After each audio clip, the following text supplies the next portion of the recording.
I've done a few videos featuring various unusual and interesting radio stories recently, and you seem to enjoy them, so here are some more crazy and extraordinary stories from the world of radio.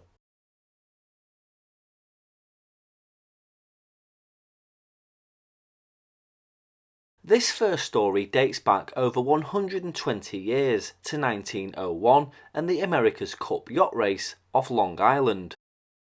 Broadcasters should take heart when they suffer the indignity of deliberate radio jamming, in the knowledge that Marconi himself suffered the same assault at the turn of the century. As Marconi was providing live coverage of the race to the press, an unscrupulous competitor was jamming Marconi's spark transmission with another spark transmitter. The audible zapping noise was seemingly erratic, since it would occasionally stop and then begin again. It was later learned that the pattern was actually a code used to send information to the competitor's receiver, as a brick was picked up and set down for varying periods on the Morse key. So it just goes to show that radio jamming is definitely not a new thing at all.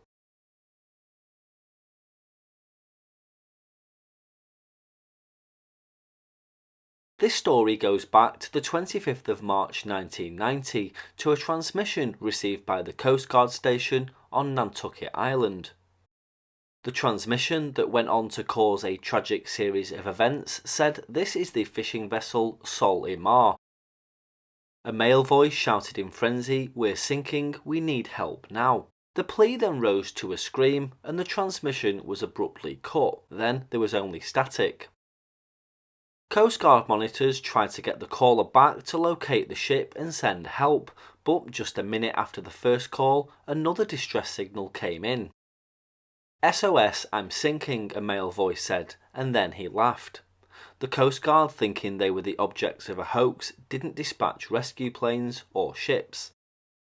William Hokanson and his 19-year-old son Billy lost their lives when their fishing vessel, the Sol-i-Mar, flooded and sank off the coast of Martha's Vineyard. 4 days later, the Coast Guard discovered that they had been wrong to a point. The Sol-i-Mar, it turns out, was really in trouble, and the father and son team that manned the boat were presumed dead. "I can't say that the fake call killed them," said Coast Guard spokesman Lieutenant Paul Wolfe, "but it certainly lessened their chances. It definitely influenced the way we responded." In 1989 alone, 16 hoaxes were recorded on the coast from Canada to New Jersey, and the Coast Guard responded to most of them. In the first 3 months of 1990 leading up to this tragic event, there were 11 known hoaxes, none of which were caught.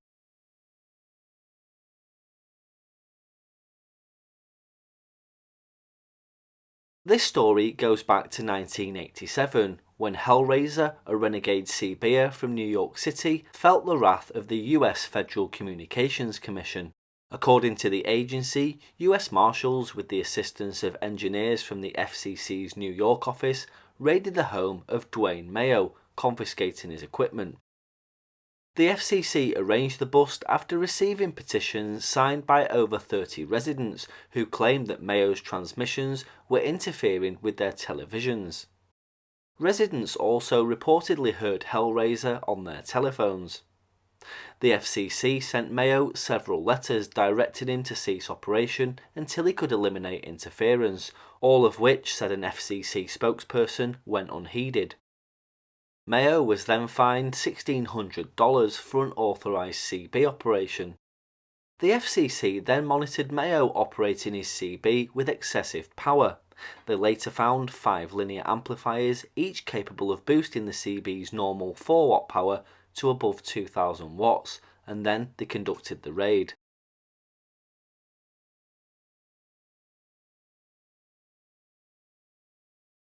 This is another story dating back to 1987 and involves an ingenious use of radio. It was final exam time at Hankook University of Foreign Studies in South Korea.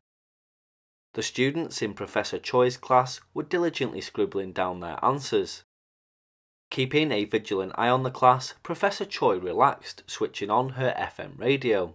"I was tuning into a broadcast," said Professor Choi, when a man's voice suddenly said, "The number 2 subjective question is EXC Choi contacted university officials, who only had to listen to the broadcast to learn the identity of the offenders, who were addressed by name over the radio. One of the two receiving students had an FM radio and earpiece, however the other had nothing. Officials were unable to find the man who was transmitting the answers. Mini-sized transmitters capable of sending messages for short distances over the 76 to 108 MHz FM band were readily available in South Korea and only cost around 50,000 won, which is just £32 or $40.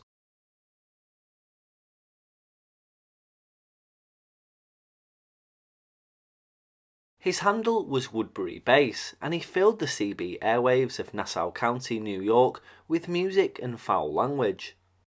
Annoying as that was to the local React CB radio club, it wasn't the thing that got 34-year-old Michael Todd in trouble back in 1989. For 2 or 3 months, Todd was alleged to have sat in his car listening to his scanner and using his CB to warn people who were about to be arrested by police. It all came to an end when a truck driver stopped police to tell them that he saw Todd sitting in his car just off the Long Island Expressway. When Officer Don Mayer got to the car, he looked inside and saw an open bottle of wine and an installed police scanner, both illegal according to police. He asked Todd to open up, but he refused, saying he was afraid something was going to happen to him. Meanwhile, another officer tried to open the driver's door with a Slim Jim, but Todd kept his finger on the lock.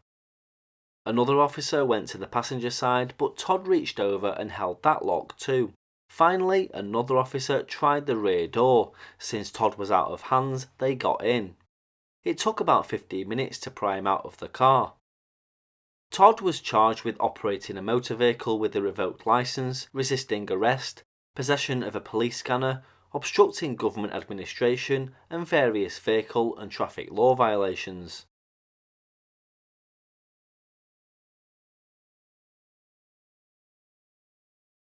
And finally, a story from 1995 from Harrow in the UK.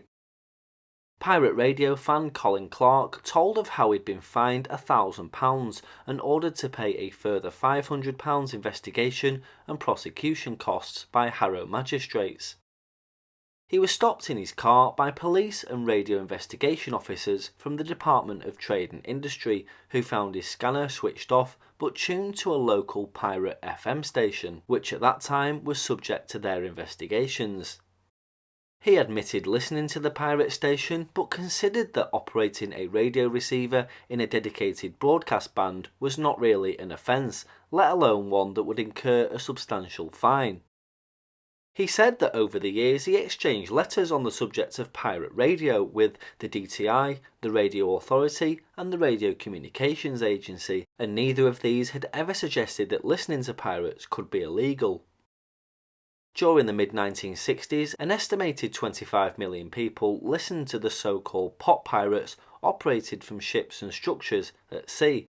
The question of prosecuting listeners for receiving unauthorised stations under the 1949 Wireless Telegraphy Act was considered by the Communications Agency, but was ruled out as unenforceable and politically unacceptable. However, Colin was found guilty and had to pay the fines. Now, it's quite possible that there's more to the story, so Colin, if you're watching, I'd love to hear more.